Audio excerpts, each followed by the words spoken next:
discípulos, eu entendo isso, né? Como os discípulos no caminho de Emaús, Jesus estava ali, né, pregando para eles, Jesus estava andando, caminhou durante muito tempo com eles, porque nós sabemos, querido, se você caminha o dia todo, você consegue caminhar até 30 quilômetros. Se você caminha o dia todo. Então, se eles caminharam ali cerca de meio-dia com Jesus, é cerca de 15 quilômetros, 10, 15 quilômetros que eles andaram com Jesus conversando. E eu não sei se você já teve essa experiência de andar distâncias grandes. Dá tempo da gente conversar muito assunto. E eles caminhando ali com Jesus e não perceberam em momento algum que era Jesus. Jesus estava falando ali ao coração deles e eles não perceberam. Eles só perceberam quando chegou em casa que Jesus pegou o pão e partiu. Ou seja, só perceberam que era Jesus quando ele lhes ofereceu alguma coisa material. E assim é nos nossos dias, queridos. Pessoas que estão preocupadas com o seu bem-estar de forma geral, né, tanto físico como financeiro.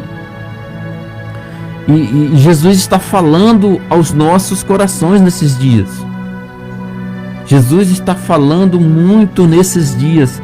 Eu gosto muito de ouvir pregações, né? Toda a vida gostei desde que me converti.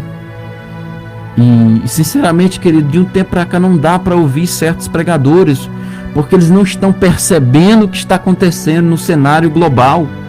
Eles continuam dando temas bonitos para suas mensagens, continua falando só do momento e não do porvir, e não está alertando. E a nossa missão como pregador do Evangelho é alertar você que está aí afastado do Senhor, né? Você que está vivendo uma vida dissoluta, e também você que está dentro de uma igreja, querido, mascarado, maquiado de um evangelho mesquinho, de um evangelho onde Cristo não está no centro, onde o centro é você. E a nossa tarefa de ministrar o evangelho é trazer um alerta para o que está por vir sobre você. Porque, queridos, virão dias difíceis, né? As dificuldades dos dias vão aumentar, com certeza. Isso é uma coisa que a gente percebe pelo cenário que está se montando, mas que também virá um grande avivamento. E por que nós temos que nos preparar para esse avivamento, querido? É porque diante de um avivamento genuíno, não cabe mais cristãos maquiados, não cabe mais cristãos mascarados, não cabe mais, querido. Porque quando vier esse avivamento, nós que estamos com o nosso coração ardendo por este momento, não caberá mais esses cristãos maquiados, as pessoas que estão só preocupadas consigo mesmo, só com a sua comida, sua bebida, satisfação pessoal, que não se preocupa, que não se compadece do próximo, que não se compadece, né, das coisas que estão acontecendo aí fora, que o seu coração não dói quando jovens, por exemplo, igual na nossa cidade, quando morre um jovem, talvez de acidente, talvez usando droga, talvez não sente a responsabilidade de ter antes daquilo acontecer, levado aquele jovem a Cristo, levado a ele a ter uma vida diferente. Não sente, querido, não sente compaixão, está tratando tudo com indiferença. Isso são pessoas que estão, como nos diz Noé, né, preocupados só com comida, bebida e satisfação pessoal. E por que eu estou dizendo isso, querido? Porque nós precisamos nos preparar. Se não na nossa geração, nós precisamos preparar a próxima geração para o avivamento que está por vir. Porque virá, querido, se amanhã, se é depois, eu não sei, mas que virá um grande avivamento, não sobre o Brasil, mas sobre todo o mundo. E o cenário de avivamento, querido, eu vou ler aqui para você Atos dos Apóstolos, no capítulo 4, a partir do versículo 31 ao 33. Porque as pessoas perguntam assim: é muito fácil você que lê a Bíblia, se você não tem essa indignação, é porque você está maquiado e mascarado também junto com o evangelho antropocêntrico. Se você não se faz a pergunta, onde estão os sinais e as maravilhas do passado, do início da igreja? Olha o que a palavra do Senhor diz, Atos dos Apóstolos, capítulo 4, versículo 31.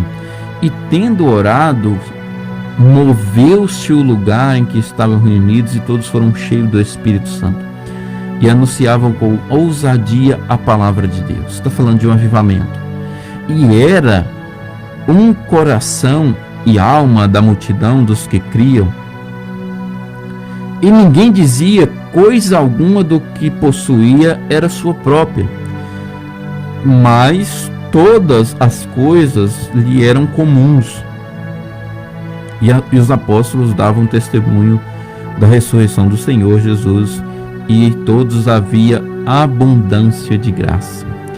Olha o cenário, queridos. Olha que maravilha. O lugar se movendo num momento de oração, todos presentes, cheios do Espírito Santo.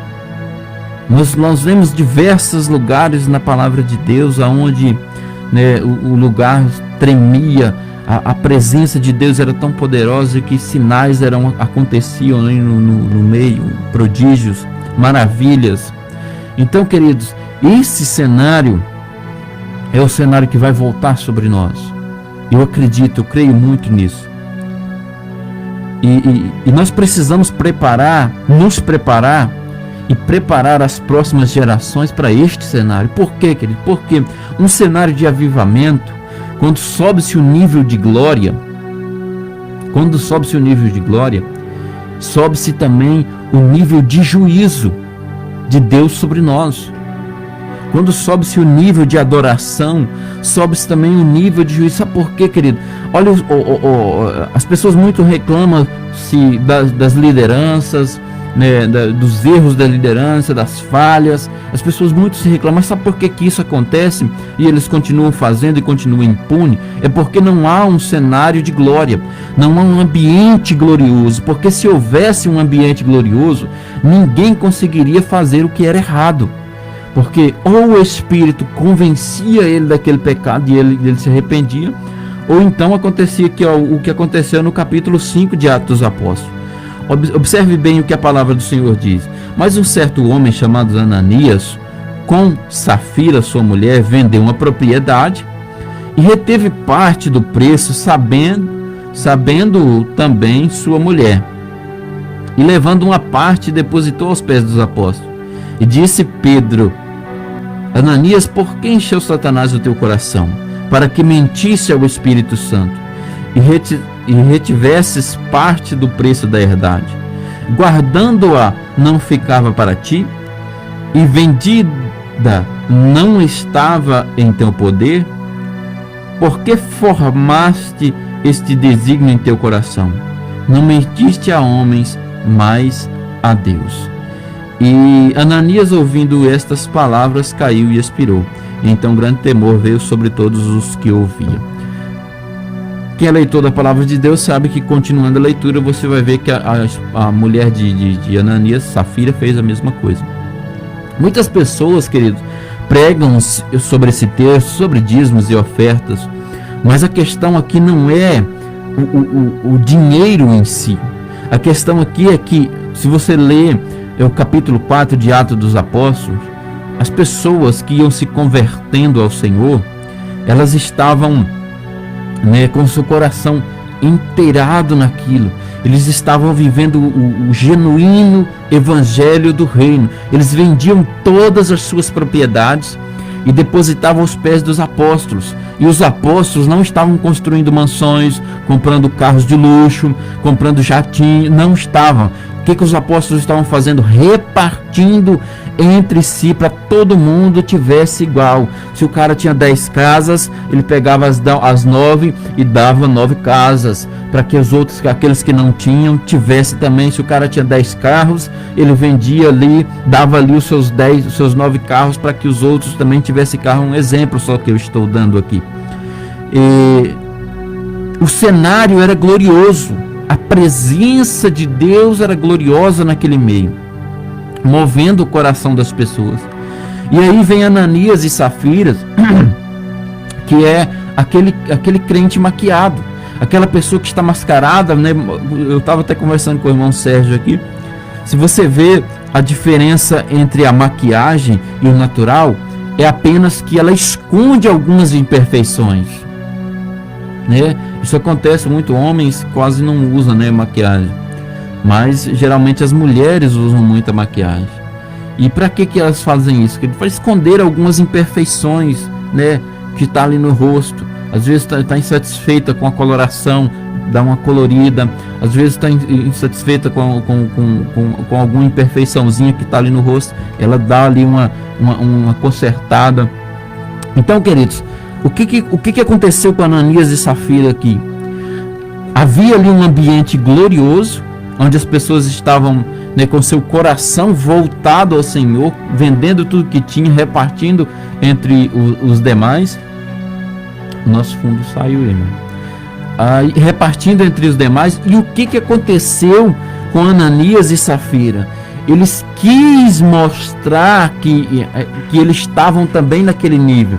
O problema não foi eles reter o dinheiro. O problema foi eles querer mentir aparentemente que estava naquele cenário de avivamento. Que aparentemente eles também estavam com seu coração voltado. E como o cenário era glorioso, querido, aconteceu o que aconteceu. Eles morreram na hora. Então, por que nós temos que nos preparar para os próximos dias, preparar a próxima geração para os próximos dias? Para não tentar maquiar-se ou mascarar-se com o Senhor, porque o cenário será glorioso. E um cenário glorioso, querido, o nível de juízo também sobe. Quando o cenário é glorioso, por que o Senhor não perdoou aquela geração que saiu, né, do Egito, mas toda ela morreu no deserto? Porque, querido, o cenário foi glorioso para tirar eles do Egito e para transportar eles pelo deserto. O cenário era glorioso, sinais, prodígios aconteciam. Então o nível de glória subiu, então o nível de juízo também subiu sobre aquela geração. Por isso que Jesus disse, quanto mais lhe é dado, mais lhe é cobrado. Quanto mais visão de Deus e da sua palavra você tem, querido, tenha certeza, mais o Senhor cobrará de ti. Então, querido, nós precisamos nos preparar para esses últimos dias. O cenário glorioso vai chegar até nós, vai. Mas nós precisamos estar com o nosso coração voltado a dizer a verdade ao Senhor. Chega, querido, não haverá mais espaço para mentiras em cima do púlpito. Não haverá mais espaços, né,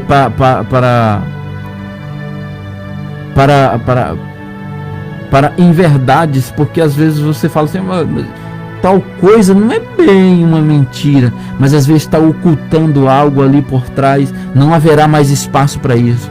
Ou nós seremos claros diante do Senhor, ou então nós seremos mais um Ananias e uma Safira nesse cenário glorioso que está por vir. Amém, queridos? Que Deus te abençoe.